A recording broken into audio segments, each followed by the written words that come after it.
کی ذات کا جب مطالعہ کر رہے تھے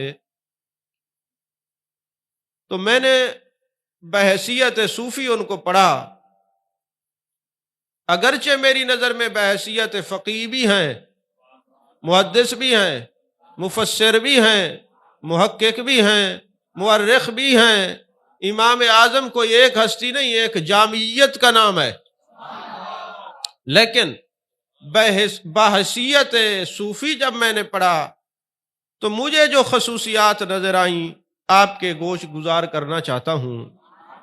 امام اعظم وہ ہیں جو فقیہ بھی ہیں، محدث، مدرس، معلم اور اپنے زمانے کے مجتہد ہیں۔ امام اعظم بہت عقل مند اور ذہین تھے، ان کی عقل مندی اور ذہانت پر کتابیں بھری پڑی ہیں۔ میانہ قد اور بڑے ہی خوبصورت تھے، خوش گفتار اور شیریں لہجے والے تھے، گفتگو جب فرماتے فصاحت و بلاغت کے دریا بہا دیتے تھے، گفتگو اعلیٰ بھی ہوتی، عرفہ بھی ہوتی، رافع بھی ہوتی، حرام چیزوں سے بچنے والے بھی تھے اور اپنے مقلدین اور متبعین، محبین اور مخلصین کو بچانے والے بھی تھے۔ میں نے جو کہا آپ نہیں سمجھے، بچنے والا وہ اچھا ہوتا ہے جو بچانے والا بھی ہو، یہ نہیں کہ آپ خود تو بچتے رہیں مگر کسی کو نہ بچا سکیں۔ مگر امام اعظم وہ ہیں، اب بچنے اور بچانے میں یہاں کتنے لوگ بیٹھے ہیں جو خود تو ہیں مگر اولاد کو نہیں لا سکتے، مجبور ہیں؟ کتنے لوگ بیٹھے ہیں جو نیک کاموں میں خود تو ہیں مگر اولاد آ رہی ہے؟ امام اعظم وہ ہیں جو خود بچتے بھی تھے حرام چیزوں سے، لوگوں کو بچاتے بھی تھے، اور ساتھ یہ نہیں کہ حرام چیزوں سے بچتے اور بچاتے تھے، اپنے ساتھیوں کے غمخوار بھی تھے، جو ان سے وابستہ اور ریلیٹڈ لوگ تھے، جب ان کو کوئی مسئلہ بنتا تو غمخواری بھی فرماتے تھے۔ یہ خاصیت صوفی کی ہو سکتی ہے۔ حضور والا نہایت ہی خوش طبع تھے، ان کی مجلس میں بیٹھ کر یہ احساس نہیں ہوتا تھا بھئی طبیعت کے بڑے سخت ہیں، کرخت ہیں، اور جب بولتے تھے تو پھر عشق کے دریا کھولتے تھے، جب خاموش رہتے تھے تو اسرار و رموز کی نشانیاں چہرے پہ ٹپکتی نظر آتی تھی، دنیا داروں سے دور رہتے تھے، علم و عمل میں بلند رتبہ ہونے کے باوجود عاجزی اور انکساری کا پیکر تھے، اپنے نفس اور دین کی حفاظت کرنے والے تھے، راہ خدا میں علم کے ساتھ ساتھ دولت کو بھی خرچ کرنے والے تھے، لالچ اور حرص کی طرف میلان نہیں تھا، غیبت سے بہت دور تھے، جس کا ذکر کرتے ہمیشہ بھلائی سے ذکر کرتے تھے، کبھی کسی کا ذکر برائی سے نہیں کیا۔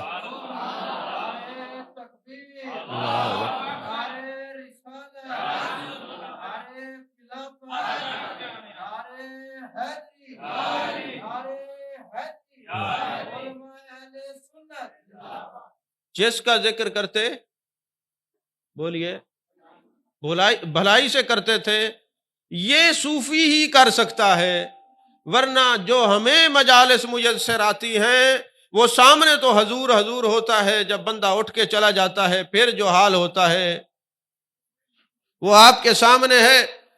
امام اعظم وہ تھے، ذکر کرنا نہیں کسی کا، خاموش رہنا ہے، جب بھی بولنا ہے تو بھلائی سے ذکر کرنا ہے، لوگوں سے خیر خواہی کرنے والے تھے، ہمدرد اور شفقت کرنے والے تھے، اہل علم کو دل و جان سے چاہنے والے تھے، سارا دن تدریس میں مصروف رہتے تھے، مسائل پوچھنے والوں کی رہنمائی فرماتے تھے، پتہ چلتا کوئی بیمار ہے تو عیادت کو جاتے تھے، اگر کوئی عاشق دنیا سے چلا جائے تو جنازے میں شریک ہوتے تھے۔ یہ امام اعظم کی بات ہو رہی ہے۔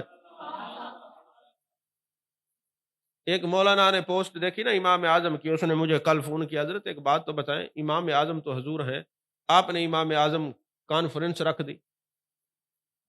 میں نے کہا پھر امام اعظم حضور ہیں تو پھر صدیق اکبر بھی تو حضور ہی ہیں،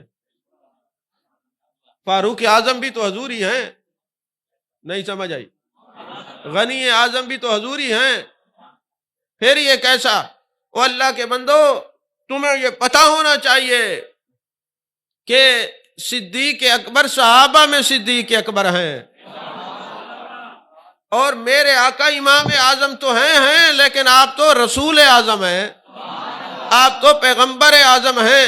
جب رسول اعظم اور پیغمبر کی بات ہوگی پھر امامت تو پیچھے رہ جائے گی، پھر رسالت کی بات کر دی جائے گی۔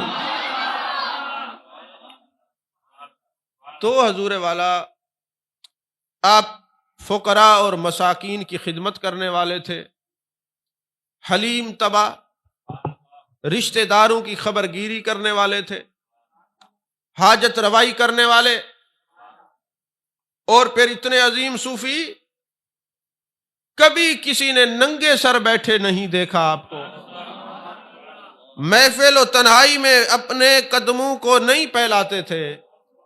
ہم تو اہل علم کی مجالس میں بھی جائیں تو پاؤں آگے کر کے بیٹھتے ہیں، اور احناف کیسے ہیں؟ حنفی کہلاتے ہیں، اور میرے امام اعظم ابو حنیفہ مجلس و تنہائی میں کبھی ایسے پاؤں نہیں پھیلاتے تھے۔ جب پوچھا گیا فرمایا مجھے اس سے حیا آتا ہے۔ توجہ نہیں فرمائی آپ نے۔ اور پھر جناب والا احباب کے لیے فکر مند رہتے تھے، کسی کا پتہ چلا بیمار ہے تو آپ فکر مند ہیں، دنیا سے چلا گیا تو بخشش کے لیے فکر مند ہیں، اللہ اس کی بخشش کر دے۔ شاگرد ان کے بتاتے ہیں کہ ہم نے جب بھی دیکھا ہے لوگوں کے معاملے میں آپ کو فکر مند دیکھا ہے۔ اس کے علاوہ علمی حاجات پوری کرنے میں پوری توجہ فرماتے تھے، جسے پڑھاتے پھر اسے پڑھا کے چھوڑتے نہیں تھے، پھر تا حیات اس کے دکھ میں بھی شریک رہتے تھے۔ اب مجلس میں سوتا تو وہ ہے جو بے خبر ہو، اب بے خبری چھوڑ دی جائیے، باخبر ہو جائیے، کیونکہ جو سو رہے ہیں ہم دیکھ رہے ہیں۔ تو حضور والا احباب کے لیے فکر مند رہتے تھے۔ یہ بھی فکر مندی ہے کہ کوئی سوئے نہ، آنکھ کھول کے سنے کہ میں کیا کہہ رہا ہوں، تاکہ یہ جو خصائص بیان کیے جا رہے ہیں، یہ فضیلت عظمت امام اعظم کی بیان کی جا رہی ہیں، جن کو ہم امام مانتے ہیں، یہ خصائل بھی اپنے اندر پیدا کی جائیں، یہ نشانیاں اور عادتیں بھی اپنے اندر رکھی جائیں، پھر کہا جائے میں حنفی ہوں۔ تو حضور والا غریب، مساکین اور شاگردوں کا خیال رکھنے والے تھے، امانت دار تھے، درگزر کرنے والے تھے۔ جو چیز آ جاتی استعمال بعد میں فرماتے، پہلے دیکھتے کسی عالم کو تو ضرورت نہیں ہے، اس کو بھجوا دو۔ کثرت سے صدقہ کرنے والے، دوستوں کو کثرت سے تحائف دینے والے، قرض داروں کا قرضہ اتارنے والے، بھوکوں کو کھانا کھلانے والے، حتیٰ کہ ایک شخص نے آپ سے قرض لیا، سامنے آ جاتا ہے، جس گلی میں آپ نے جانا تھا اس نے بھی وہیں جانا ہوتا ہے، وہ راستہ پھیرتا ہے، آپ کے سامنے آتا ہے، فرماتے کیا ہوا؟ حضور آپ کے پیسے دینے تھے اس لیے راستہ بدلا ہے۔ فرمایا اوہو مجھے بڑا دکھ ہو رہا ہے، میری وجہ سے تمہیں زحمت ہوئی، تم مجھے معاف کر دو، میں تیرا قرضہ معاف کرتا ہوں۔ یہ تصوف ہے۔ تو حضور والا والدین کے فرما بردار، اور فرما برداری کا عالم یہ ہے، بیٹا کتنا بڑا عالم کیوں نہ ہو، ماں کے سامنے تو بچہ ہی ہوتا ہے۔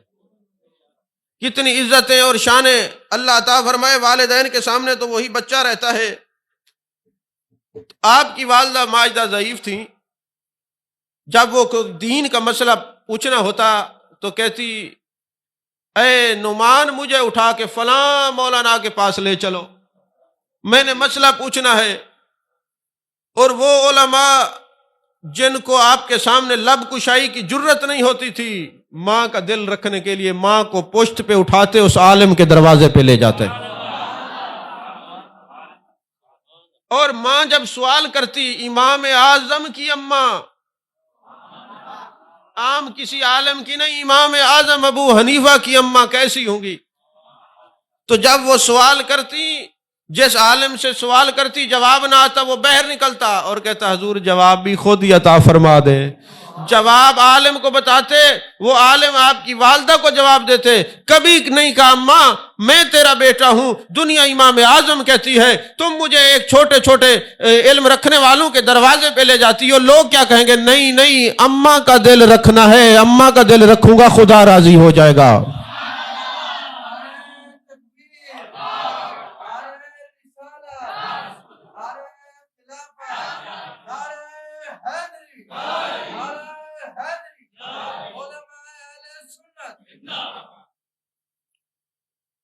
اگلی بات توجہ سے سنیے گا،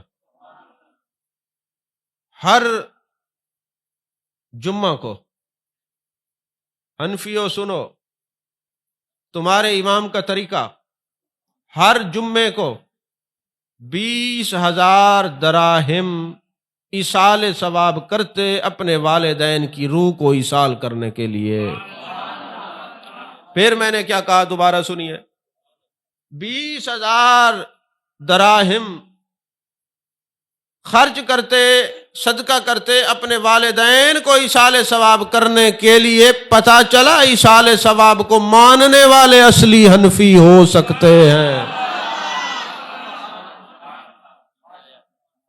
اس کے علاوہ ہمسایوں کا خیال کرتے،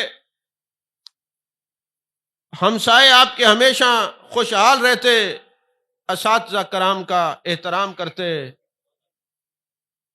اور پھر ہر روز ہر نماز کے بعد اپنے والدین اور اساتذہ کے لیے دعائے مغفرت کرتے۔ یہ صوفی ہی کر سکتا ہے۔ آپ کو پتہ نہیں چلا، میں نے 60 کے قریب آپ کی تصوف والی خاصیتیں بیان کر دیں، گنتی نہیں کی، آپ کو پتہ نہیں چلا، ورنہ 60 سے زیادہ میں نے یہاں پہ فگر بھی، گنتی بھی لکھی ہوئی ہے۔ یہ ساری چیزیں ایک صوفی میں ہو سکتی ہیں۔ عزیزان محترم، اللہ نے قرآن میں فرمایا انما یخشی اللہ من عبادہ العلماء، علماء اللہ ہی سے ڈرتے ہیں۔ عالم ہوگا، خشیت ہوگی تو عالم ہوگا، ورنہ کتابوں کا بار اٹھائے پھرنے والا اگر خشیت نہیں تو وہ دعویٰ ہی کر سکتا ہے، وہ کچھ بھی ہو سکتا ہے، عالم نہیں۔ عالم اللہ سے ڈرنے والا ہوتا ہے۔ اور یہی جملہ جب کسی نے امام اعظم گفتگو کر رہے تھے، جس آدمی سے بات ہو رہی تھی، امام اعظم کی آواز اونچی ہوئی، سامنے والے نے کہا اے امام اعظم اللہ سے ڈر، اس کا یہ جملہ کہنا تھا اللہ سے ڈر۔ امام اعظم نے آنکھیں جھکا لیں، آنسو بہانے لگے، رونے لگے اور کہنے لگے اے میرے دوست، میں تیرا احسان کبھی نہیں بھولوں گا، تم نے مجھے اللہ کی طرف متوجہ کیا ہے، تم نے مجھے نصیحت کی ہے اللہ سے ڈر، میں کبھی تیرا احسان نہیں بھولوں گا۔ آپ پر گریہ طاری ہو گئی، آپ گریہ زاری فرمانے لگے، آنسو بہانے لگے، اور جب بھی بیٹھتے اس کو یاد کرتے، یار وہ میرا محسن تھا، اس نے مجھے کہا اللہ سے ڈر۔ آج ہم کسی کو کہیں نا اللہ سے ڈر تو دشمنیاں ہو جاتی ہیں کہ یہ مجھے اس نے کہا اللہ سے ڈر۔ بھائی بھائی آپس میں لڑ پڑے نا، کہتے یار اللہ تو ڈر، کہتے مجھے کہا، لیکن امام اعظم وہ ہیں کہا اللہ سے ڈر۔ اور پھر ایک جگہ ایسا ہوا، ایک مجلس میں آپ بیٹھے ہوئے تھے تو کسی سے بات چیت ہو رہی تھی، جس سے بات ہو رہی تھی وہ آپ کے مشرب سے جدا تھا، مسلک سے جدا تھا، وہ اٹھا، اس نے امام اعظم کے چہرے پہ تھپڑ مار دیا۔ آپ مجھے بتائیں اگر آپ کے منہ پہ کوئی تھپڑ مارے آپ کیا کریں گے؟ بات قتل تک چلی جاتی ہے، مگر امام اعظم ایک عظیم صوفی، ایک تصوف کا متوالا، عشق مصطفیٰ کو پھیلانے والا، محبت رسول کو عام کرنے والا، محبوب علیہ الصلوۃ والسلام کے علم کو ثریا تک لے جانے والا، وہ امام اعظم یہ نہیں کہتے بادشاہ وقت میرا مرید ہے تجھے پھانسی لگوا دوں گا، فلاں میرے جو ہے نا بیٹھنے والے اتنے طاقتور ہیں میرے قرب والے تجھے یہ کر دوں گا، نہیں نہیں، امام اعظم نے کیا کہا، اوے تھپڑ مارنے والے یاد رکھ قیامت والے دن اگر اللہ نے مجھے فرمایا ابو حنیفہ جنت میں چلے جاؤ، خود بعد میں جاؤں گا، پہلے تیرا ہاتھ پکڑ کے جنت میں لے جاؤں گا۔ آپ کی سبحان اللہ پہ بھی صدقے، فرمایا جنت میں بعد میں جاؤں گا، پہلے تیرا ہاتھ پکڑ کے لے جاؤں گا، کیونکہ تو نے مجھے تھپڑ مارا ہے۔ تھپڑ کے بدلے میں جنت کی ضمانت وہی دے سکتا ہے جو اس کا جانشین ہو جس نے پتھر کھا کے دعائیں دی ہیں۔ نہیں سمجھ آئی بات آپ کی؟ وہ اسی کا جانشین ہو سکتا ہے صحیح معنی میں جس نبی نے طائف کے بازاروں میں پتھر کھا کے دعائیں دی ہیں۔ لوگوں نے کہا تصوف کی تعریف کیا ہے؟ کہا التصوف کلہ ادب، تصوف ادب کا نام ہے۔ میں نے کہا ذرا امام اعظم کے ادب کو دیکھوں، بڑی باتیں ادب کی نکلی، دو باتیں آپ کے گوش گزار کر رہا ہوں۔ پہلی بات تو یہ ہے امام اعظم قرآن پاک کو الماری کے اندر رکھتے تھے، غلاف کے اندر الماری میں رکھتے تھے، پھر الماری کو تالا لگاتے تھے۔ تالا آپ جانتے ہیں چابی سے کھلتا ہے۔ ایک شاگرد نے کہا حضور فلاں قرآن پاک کی آیت کا کچھ اسرار و رموز تو بیان فرمائیں۔ فرمان لگے ٹھیک ہے، سامنے چابی رکھی ہے، ایسے چابی کی طرف ہاتھ بڑھایا، پیچھے کر لیا۔ شاگرد نے پوچھا حضور کیا ہے؟ فرمایا ابھی وضو نہیں ہے، جس الماری میں قرآن ہو پھر تالا لگا ہو اس کی چابی کو بھی بغیر وضو کے ہاتھ لگانا میں اچھا نہیں سمجھتا۔ کوئی نہیں سمجھ آئی آپ کو؟ اس چابی کو بھی بغیر وضو کے میں ہاتھ نہیں لگاتا۔ یارو جس الماری میں قرآن ہو، میرا امام اس تالے کی چابی کا ادب اتنا کرتا ہے تو قرآن کا کتنا ادب کرتا ہوگا اور صاحب قرآن کا کتنا ادب کرتا ہوگا۔ حدیث رسول پڑھا رہے ہیں، شاگرد سامنے بیٹھے ہیں، سانپ آتا ہے بار بار ڈستا ہے، آپ تکلیف محسوس کر رہے ہیں مگر اپنی جگہ سے نہیں ہلے۔ صاحبین نے کہا حضور کیا ہوا؟ فرمایا سانپ ڈستا رہے لیکن میں نے ادب رسول کی وجہ سے، حدیث رسول صلی اللہ علیہ وسلم کی ادب کی وجہ سے تکلیف محسوس نہیں کی۔ میں نے کہا میں اس کی طرف میل ہو جاؤں کہیں تمہارا سبق رہ نہ جائے اور حدیث رسول کی طرف سے توجہ نہ ہٹے۔ میں نے کہا ڈستے رہو، ہمیں تو متوجہ اپنے یار کی طرف ہے۔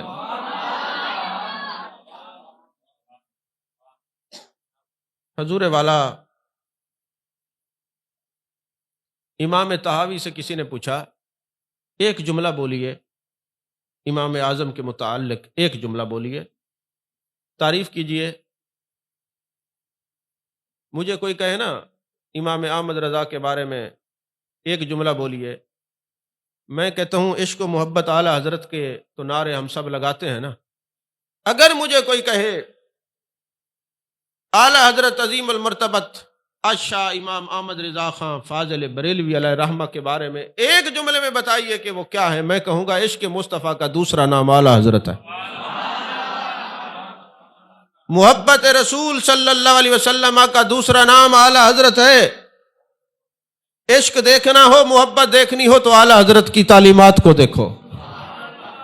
آج جن کو اعلیٰ حضرت کے نام سے چڑ ہے نا، آپ حضرات جانتے ہیں جس نے دین پر بکواس کرنی ہوتی ہے نا، وہ دین پہ تو ڈائریکٹ کر نہیں سکتا کہ اس کو مسئلہ ہوگا اور بڑی پرابلم ہوگی کہ میں دین پر کوئی بات کروں تو لوگ کیا کہیں گے، پھر وہ کس کے سیر ہو جاتا ہے، علماء کے خلاف بولنے لگ جاتے ہیں۔ بات اس نے دین کے خلاف کرنی ہوتی ہے مگر بولتا علماء کے خلاف ہے، کیونکہ وہ عالم کے خلاف بول نہیں سکتا۔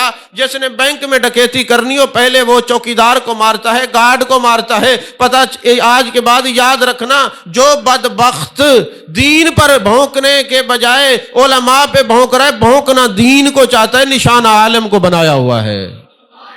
اور ایسے لوگوں کے بارے میں امام اعظم ابو حنیفہ نے کیا بتایا ہے؟ فرمایا میں کلام مجلس لگی ہوئی ہے، امام اعظم ابو حنیفہ وہاں پر بیٹھے ہوئے ہیں، بچے کھیل رہے ہیں، کوئی چیز آپ کی جھولی میں آ جاتی ہے، وہاں پہ بچے کہتے ہو اتنے بڑے امام اعظم کے سامنے ہم کیسے گستاخی کر سکتے ہیں، ان کے پاس جائیں اور کہیں یہ گیند ہے یا جو چیز بھی تھی ہمیں اٹھا کے دے دو۔ ایک بچہ کہنے لگا چھوڑو، یہ تو مولوی ہے، کیا ہو گیا، مسجد میں بیٹھنے والے اتنے نہیں درجے والے ہوتے، میں جاتا ہوں لے کے آتا ہوں۔ آپ نے یہ الفاظ سن لیے، بچہ جب وہ چیز اٹھا کے جانے لگا، آپ نے شاگردوں سے فرمایا اس کی اصل میں خطا ہے، یہ حلال ہی نہیں ہے۔ میں نے کیا کہا ہے؟ اس کی اصل میں خطا ہے، یہ حلال ہی نہیں ہے۔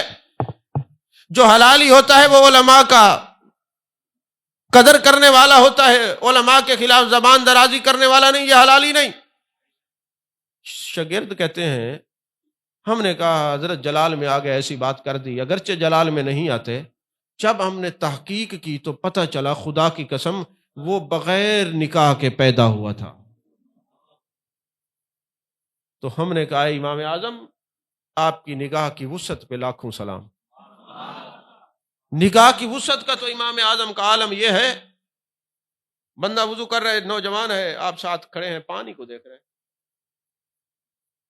وضو کرنے والا ماں حیرت ہوا کہ امام اعظم پتہ نہیں کیا سوچ رہے ہیں۔ انہوں نے سوچا شاید کوئی مسئلہ سوچ رہے ہیں، کہتے نوجوان فلاں گناہ کر کے آئے ہو؟ حضور خدا کی قسم کر کے آئے ہوں، مگر آپ کو کیسے پتہ چلا؟ فرمایا ابھی تم وضو کر رہے تھے اور وہ تیرا گناہ بہتا ہوا جا رہا تھا، میں دیکھ رہا ہوں۔ الٹرا ساؤنڈ بن گئی، محکمہ موسمیات نے بارشوں کے متعلق بتا دیا، آج تک کوئی ایسی چیز ایجاد نہیں ہوئی کہ جو یہ بتائے گناہ بہتا ہوا جا رہا ہے۔ یہ تو وہ نگاہ رکھنے والے دیکھ سکتے ہیں اور محبوب کے فرمان کی تصدیق کر سکتے ہیں کہ جب کوئی بندہ وضو کرتا ہے، ہاتھ دھوتا ہے تو ہاتھوں کے گناہ بہ جاتے ہیں، منہ میں پانی ڈالتا ہے تو منہ کے گناہ بہ جاتے ہیں۔ جس عضو پہ پانی پھرتا جاتا ہے اس اعضاء کے، عضو کے، پورے بدن کے اور جسم کے پارٹس کے جس کے اوپر پانی بہتا ہے گناہ بہتے ہیں۔ یہ دیکھ اگر کوئی آنکھ سکتی ہے تو اس کو امام اعظم ابو حنیفہ کہتے ہیں۔ اور پھر امام اعظم ابو حنیفہ کا عالم یہ ہو گیا، کشف کے دروازے کھلے، نگاہ کی وسعتوں نے اپنے عروج اور کمال تک جب پہنچنے کی کوشش کی تو امام اعظم نے یہ نہیں کہا لوگوں مجھے پتا چل جاتا ہے میں صاحب کشف ہو گیا ہوں، میں فلاں ہو گیا، نہیں، اللہ کی بارگاہ میں عرض کرتے میرے مالک یہ کشف مجھ سے لے لے، لوگوں کی رسوائیاں مجھ سے نہیں دیکھی جاتی۔ آپ کو تھوڑا سا کسی کا پتہ چل جائے تو آپ کیا کرتے ہیں؟ اور امام اعظم کہتے ہیں یہ کشف ہی لے لیں میرے مالک، مجھ سے یہ لوگوں کی رسوائیاں نہیں دیکھی جاتی۔ یہ تصوف نہیں تو کیا ہے؟ ایک صاحب مجھے کہنے لگے آپ امام اعظم کے صوفی ہونے پر دلائل ہی نہیں دے سکتے، ان کے تو فقہ پر یہ کام ہے، فتاوی پر یہ کام ہے، فلاں پہ یہ کام ہے۔ میں نے کہا فقیہ ہوتا ہی وہ ہے جو پہلے صوفی ہوتا ہے۔ عزیزان محترم، میں عرض کر رہا تھا کہ آپ نے دعا دی جس نے تھپڑ مارا تھا۔ ناراض نہ ہونا، علماء یہاں کافی موجود بیٹھے ہیں۔ درس تصوف کا مطلب کیا ہوتا ہے؟ کانوں کا چسکا پورا ہو، کھانا کھایا اور چلے گئے؟ نہیں، ہم نے اپنے بزرگوں کی تعلیمات کو اپنے اوپر وارد کرنا ہے۔ ممبر پہ میں نے بہت تقریریں سنی، خود بھی تقریر کرتا ہوں، 2-4 تقریریں آ جاتی ہیں مجھے بھی۔ میرے آقا نے دشمنوں کے لیے چادر بچھائی، بڑا ترنم میں، نظم میں، نثر میں، عجیب انداز میں گا گا کے لوگوں کو ہم سناتے ہیں۔ میرے آقا کریم صلی اللہ علیہ وسلم نے اپنے دشمنوں کے لیے چادر بچھائی۔ یہ ممبر پہ تقریر کرنے والے کو آپ نے کبھی دیکھا ہے کہ نبی نے تو دشمن کے لیے چادر بچھائی ہے، کبھی اس نے کسی دوست کے لیے بھی رومال بچھایا؟ ناراض نہیں ہونا، ناراض نہیں ہونا، ذرا توجہ کرنا ہے۔ کیا ہم نے کانوں کے چسکے کے لیے تقریریں کرنی ہے یا تقریریں سننی ہے، یا تعلیمات مصطفی صلی اللہ علیہ وسلم کو وارد بھی کرنا ہے اپنے اوپر؟ آپ نے دیکھا ہو، میں نے تو خیر اپنی زندگی میں 2-4 علماء ایسے دیکھے ہیں جو عجز و انکساری کا پیکر ہیں، اب بھی ہیں، میں حیات ہیں، اللہ ان کی زندگی میں برکتیں عطا فرمائے، کہ جنہوں نے اپنے سے کم درجے کے لوگوں کے لیے بھی رومال اتار کے کہ جناب یہاں تشریف رکھیں۔ میں ان کو حنفی مانتا ہوں، میں ان کو اصلی مانتا ہوں۔ بھائی کاپی اور اوریجنل اور کاپی، آج کل بازار میں کاپی بہت آ رہی ہے نا۔ تو حضور والا مجھے یہ بتائیے، امام اعظم کی تعلیم یہ ہے کہ تھپڑ مارنے والے کو کہتے ہیں میں جنت میں بعد میں جاؤں گا، پہلے تجھے لے جاؤں گا۔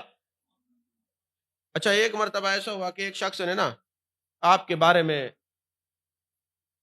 برا بلا کہا، اور ظاہر سی بات ہے حسد اس پہ کیا جاتا ہے جو کام کرنے والا ہو، جو کام نہ کرے اس پہ کون حسد کرے۔ وہ شاہ نصیر الدین کا مجھے جملہ یاد آتا ہے کہ دشمن بھی اسی کے پیدا ہوتے ہیں نا جو کام والا ہو۔ چبل بندے کا کون دشمن ہوتا ہے؟ کوئی نہیں سمجھ آئی۔ تو آپ جو بندہ کام کرنے والا ہوگا اسی کے ہی لوگ مخالف ہوں گے اپنے پر آئے، جس نے کام ہی نہیں کرنا اس کے کون مخالفت کر سکتا ہے؟ تو حضور والا ایک بندہ آپ کی مخالفت کرتا ہے، گالیاں دیتا ہے، شاگرد آتے حضور دل بڑا مغموم ہے، رنجیدہ ہے، فلاں شخص نے آپ کو گالیاں دی۔ اچھا مولانا گالیاں دی ہمیں؟ اللہ اکبر اللہ اکبر، جاؤ پوشاک لے آؤ، کپڑے لے آؤ، جوڑا لے آؤ۔ اچھا اس نے گالیاں دی ہیں، آپ نے سنی ہے، یہ لے جائیے میری طرف سے اس کو سوٹ پیش کیجیے۔ کون کہہ رہا ہے؟ امام اعظم۔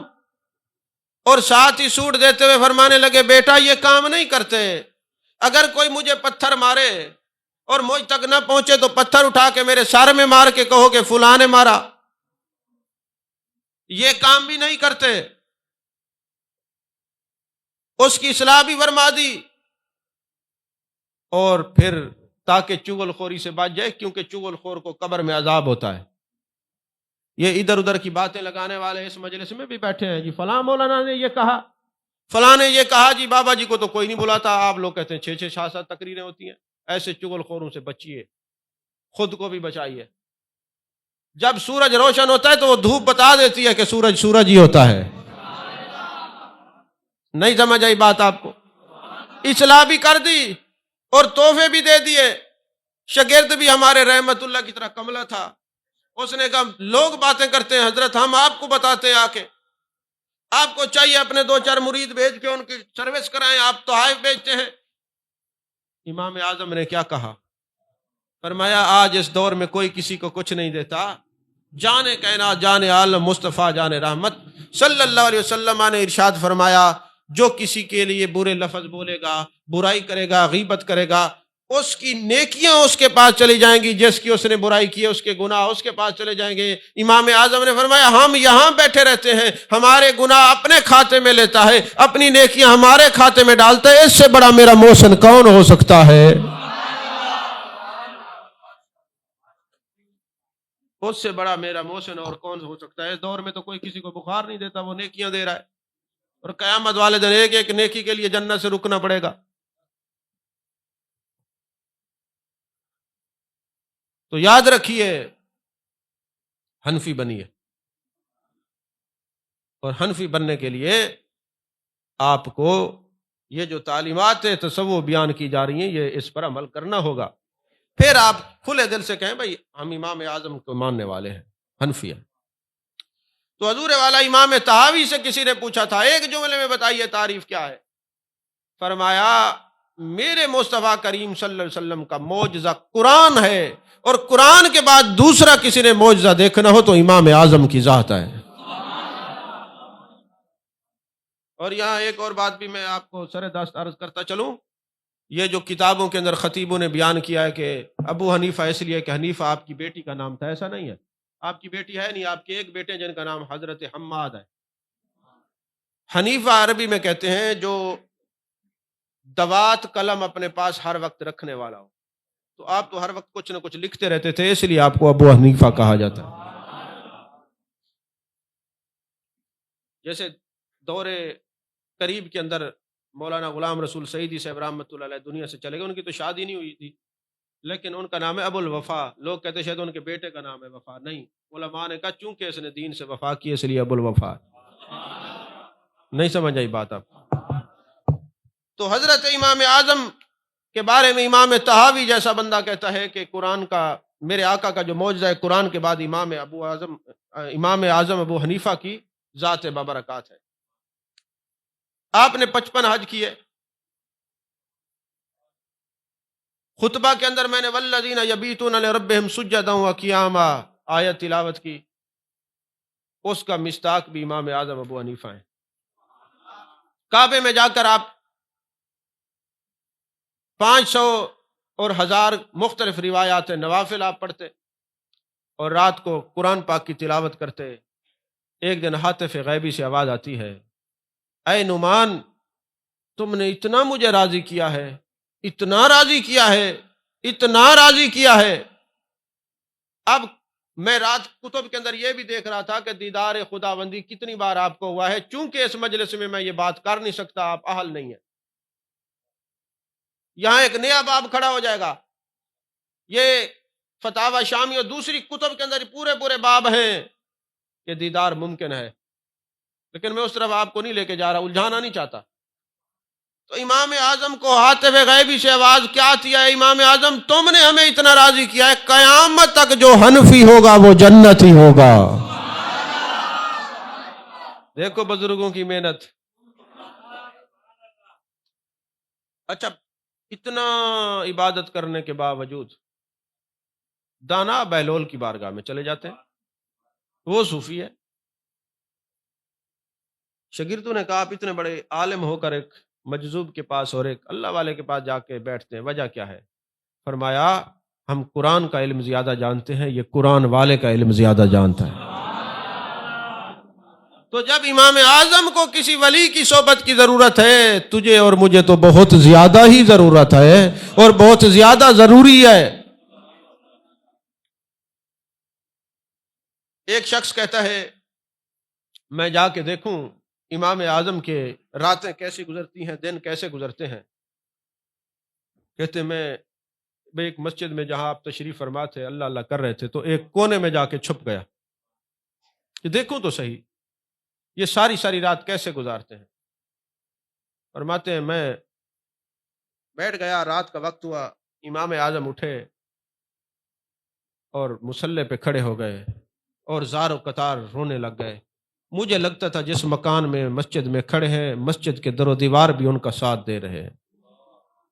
ہچکی بند گئی، رونے کا عالم ہے، اور کہتے میں ماوے حیرت ہوا جب رات کے آخری پہر اپنی داڑھی مبارک کو ہاتھ میں پکڑ کے کہتے ہیں میرے آقا مجھے معاف کر دے، مجرم تیری بارگاہ میں کھڑا۔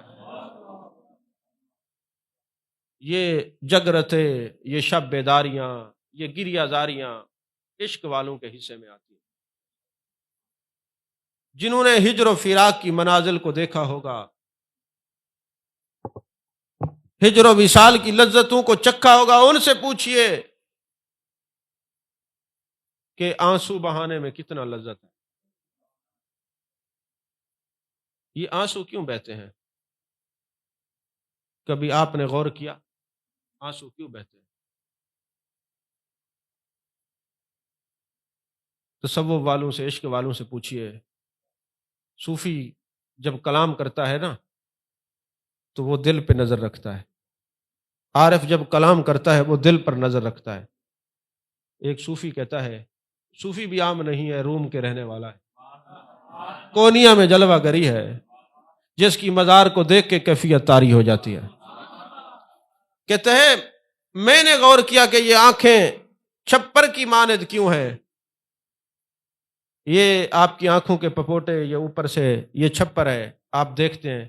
کہا میں نے غور کیا، بچپن کے زمانے میں نا ہم پرندے قید کیا کرتے تھے، تو ایک ٹوکرا لے کے نا نیچے لکڑی پھنسا دیتے، اس کو رسی باندھ دیتے، جیسے وہ پرندہ آتا کھینچتے، اس کے اوپر ٹوکرا آ جاتا، جس کو قید کرنا چاہتے تھے وہ قید ہو جاتا۔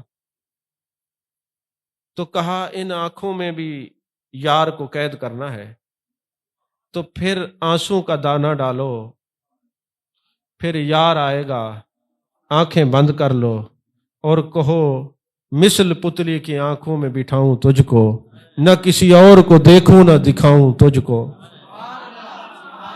کوئی سمجھ نہیں آئی آپ؟ کہا یار کو آنکھوں میں بند کرنے کے لیے آنسو بہائے جاتے ہیں، اور کہا تمہیں کیا پتا آنکھیں ہی مرکز نہیں، یہ تو دروازہ ہے جانے کا، آخر جب جس نے دل بھر کو بلانا ہو، دل تک پہنچنے کا دروازہ آنکھیں ہیں، آنکھوں سے آنسو بہو گے، یار دل میں جلوہ گر ہوگا۔ اللہ اکبر، اللہ اکبر، اللہ اکبر کبیر، یار دل میں جلوہ گر ہوگا۔ اللہ سے ڈرنے والے اتنے ہیں، پتہ چلا کہ بکری ایک چوری ہوئی ہے، اعلان ہو رہے ہیں بکری چوری ہو گئی، تلاش کیا جا رہا ہے۔ کہا جو بکری زندہ رہے نا اس کی عمر 7 سال ہوتی ہے، تو 7 سال بکری کا گوشت نہیں کھایا، کہیں حرام کیا میں دیکھنا، یہ وہی بکری نہ ہو جو چوری ہوئی۔ ہمارے ہاں تو چوری کی بکری کو بھی بسم اللہ اللہ اکبر پڑھ کے ذبح کرتے، وہی سمجھ نہیں آئی آپ کو۔ میں نے جو پکڑا ہے وہ تو چوری کیا حرام ہی ہے نا، لیکن تکبیر پڑھ کے ذبح کر کے کھائیں گے۔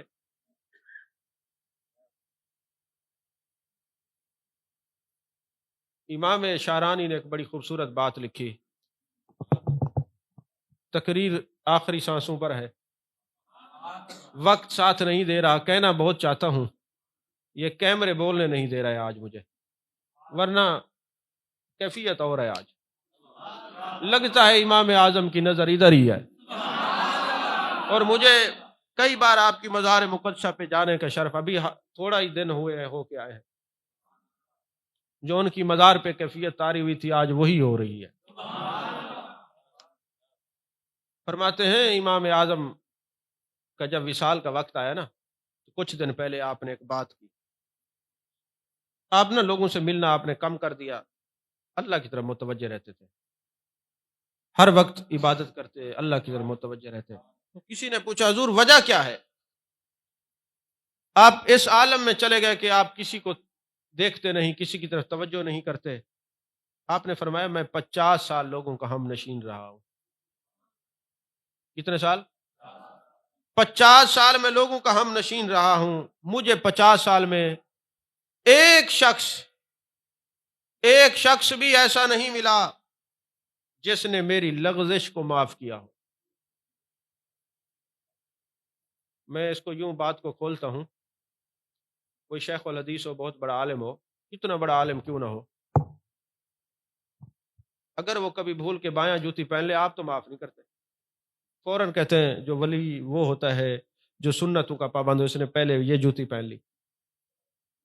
اچھا کسی کی ٹانگوں میں درد ہے، وہ بیٹھ نہیں سکتا، کھڑا ہو کے تقریر کر رہے، وہ پانی پی لے تو آپ تو فوراً ہی اس کو ولایت سے خارج کر دیتے اور کہتے واہ ہم تو سوچ کے آئے تھے بڑی یہ اللہ کا ولی ہے، کھڑے ہو کے پانی پیے، خود جو مرضی ہے کرے۔ آپ لوگ کہتے ہیں ہمیں پیر جو ہے نا وہ کسی فرشتہ صفت مل جائے، بس ہم جیسے بھی ہوں خیر ہے، جیسے آپ ہیں ویسے ہی آپ کو ملیں گے۔ تو اب امام اعظم یہی کہتے ہیں کہ 50 سال میں زندہ رہا، ایک بندہ مجھے ایسا نہیں ملا کہ جس نے میری کوتاہی کے اوپر پردہ ڈالا ہو، ایک بھی۔ تو جب امام اعظم کو نہیں ملا تجھے مجھے کیسے مل سکتا ہے؟ او مقتدیوں پہ اور شاگردوں اور مریدوں پہ بھروسہ کرنے والوں، جب بھی کبھی تم سے کوئی بے وفائی کرے، تمہیں چھوڑ کے چلا جائے، رونا نہیں، بلکہ مسلم بن عقیل کے فلسفے کو رکھنا ہے کہ جنہوں نے 40,000 لوگوں نے بیعت کی تھی وہ مرید بھی تھے، شاگرد بھی تھے، مقتدی بھی تھے، تو جب امام مسلم بن عقیل سے وفا نہ کر سکے تم کون ہوتے ہو یا میں کون ہوتا ہوں؟ میں ایک جملہ کہا کرتا ہوں، بس اتنا یاد رکھنا، جو کسی سید کو ہرائے وہ یزید بنتا ہے، جو سید سے ہارے وہ جنید بنتا ہے۔ اب تمہاری مرضی یزید بنو یا جنید بنو، ساتھ کھڑے رہنے والوں کا مقام کیا ہے؟ ہر کی قبر پہ آج بھی برکتوں کا نزول ہو رہا ہے، اور جو چھوڑ کے چلے گئے وہ کہاں گئے؟ حضور والا فرماتے 50 سال تک میں لوگوں کا ہم نشین رہا، 50 سال ایک بندہ بھی مجھے نہیں ملا۔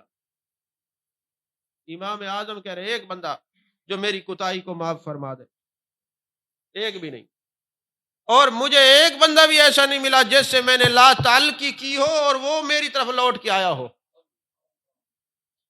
اب آپ دیکھ لینا، تھوڑا سا آپ مہمانوں میں مصروف ہوتے ہیں تو کسی بندے کی طرف توجہ نہیں جاتی تو اس کا ایک لمبا سارا میسج آ جاتا ہے۔ ہم آپ کے پاس آئے تھے، وہاں پینٹ شرٹ والے بیٹھے تھے، وہاں فلانا بیٹھا تھا، اس کی طرف آپ نے توجہ کی، ہمیں نہیں دیکھا، آج سے آپ کو مرید بڑے اور ہمیں پیر بڑے۔ تو میں نے کہا کبھی تمہارے ابا جی تمہاری طرف نہ دیکھیں تو میسج کرنا کہ ابا جی بات یہ ہے، ہم تمہارے پاس آئے تھے، آپ نے توجہ نہیں کی، آج سے تمہیں اولاد بڑی اور ہمیں باپ بڑے۔ کر دیا کریں، کوشش کرنے میں کوئی حرج نہیں ہے۔ امام اعظم کہتے ہیں 50 سال میں مجھے ایسا نہیں ملا جو میری کوتاہیوں پہ پردہ ڈالے، ایسا نہیں ملا میں نے لا تعلقی کی ہو وہ میرے پاس دوڑ کے آیا ہو، یا کوئی ایسا نہیں ملا جس نے میری پردہ پوشی کی ہو، یا کوئی میرا دوست ایسا نہیں ملا کہ جب وہ میرے سے غصے ہو جائے، ناراض ہو جائے، جو میرے اس سے راز کی باتیں ہوئی ہیں ان کو اس نے لوگوں کے سامنے ظاہر نہ کیا ہو۔ تو پھر جب ایسا مجھے کوئی نہیں ملا تو پھر ان میں مشغول رہنا حماقت نہیں، میں نے سب کو چھوڑ دیا ہے۔ جو سب کچھ پردے بھی ڈالتا ہے، رسوا بھی نہیں کرتا، تعلق بھی نہیں توڑتا، کسی حال میں بھی نہیں چھوڑتا، اس خدا کی طرف میں نے توجہ کر رکھی ہے اور اس مصطفیٰ کی طرف توجہ کر رکھی ہے۔ جب سے میں پیدا ہوا تو مجھے تعلق مصطفیٰ صلی اللہ علیہ وسلم نے اکیلا نہیں چھوڑا۔ میں پیدا ہوا، اذان کی صورت میں مجھے پتہ چلا کہ تو مسلمان کے گھر پیدا ہوا ہے۔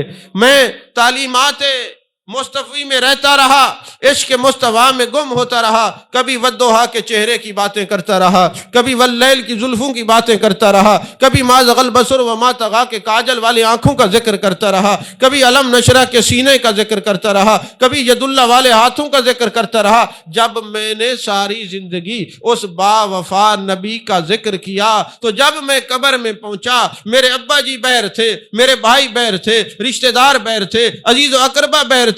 جب قبر میں جا کے آنکھیں کھلی تو وہی والضحیٰ کے چہرے والا نبی میری نظروں کے سامنے تھا، واللیل کی زلفوں والا نبی میری نظر کے سامنے تھا، ما زغ البصر وما طغیٰ کے کاجل والی آنکھوں والا نبی میری نظر کے سامنے تھا۔ اور فرشتے مجھ سے پوچھ رہے تھے ما کنت تقول فی ھذا الرجل، ما کنت تقول فی ھذا الرجل، ما کنت تقول فی ھذا الرجل۔ تو میں نے کہا وہاں بھی کہتا تھا سب سے اولا و اعلیٰ، سب سے بالا و اعلیٰ، وہاں بھی یہی کہہ کے آیا ہوں، قبر میں بھی یہی کہہ رہا ہوں کہ مر کے آیا ہوں اس دل ربا کے واسطے۔